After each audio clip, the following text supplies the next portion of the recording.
Le monde des risques avec le changement climatique, c'est bienvenue dans un monde inconnu.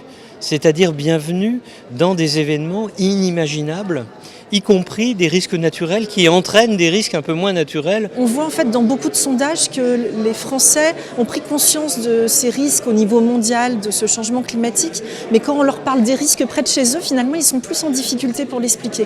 Et je crois qu'une des vraies forces du Résilience Tour, avec ces 22 étapes, y compris des étapes en Outre-mer, c'est vraiment d'aller au plus proche des gens et de leur faire prendre conscience justement que les risques ils existent, mais ils existent aussi vraiment sur leur territoire et de déjà bien les appréhender pour savoir ce qu'il faut faire au niveau de leur propre vie au quotidien. C'est ça notre credo, que les citoyens connaissent leur territoire et deviennent acteurs de leur territoire. On a des élus qui ne connaissent pas encore le risque de leur territoire. Donc c'est aussi ce partage-là qu'il faut qu'on mène. Alors on fait aussi, nous, de la formation des élus, en même temps que la formation de personnels territoriaux. On est un centre agréé de formation dans ce sens, mais on fait aussi des formations qui sont adaptées à un territoire. La gestion des risques, c'est notre ADN.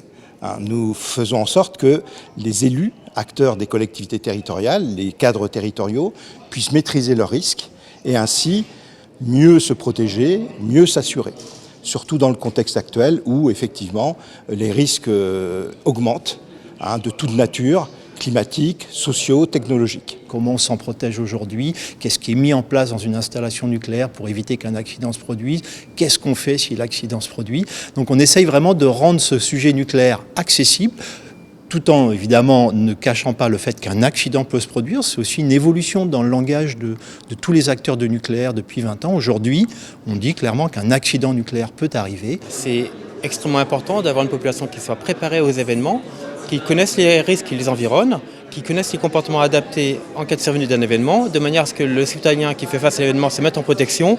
Et autant de personnes protégées, c'est autant d'actions que n'auront pas à faire les forces de sécurité intérieure, que sont les pompiers ou les associations agréées de sécurité civile ou les forces de l'ordre, pour venir en protection de ces populations. Les reportages sur les catastrophes naturelles, sur toutes les difficultés auxquelles sont confrontées aujourd'hui les populations sont nombreux, sont réguliers. On voit que de plus en plus c'est un sujet extrêmement important à traiter.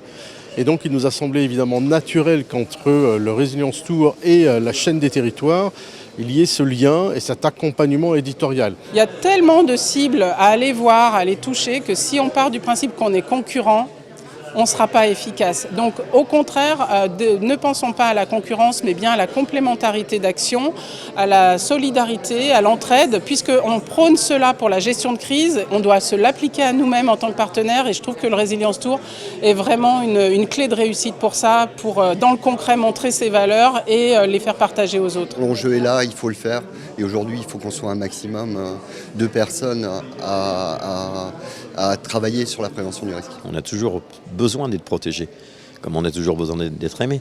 Je veux dire, c'est la vie, ça. Et il y a de plus en plus d'événements, effectivement, donc il faut mieux se préparer à répondre à ces événements.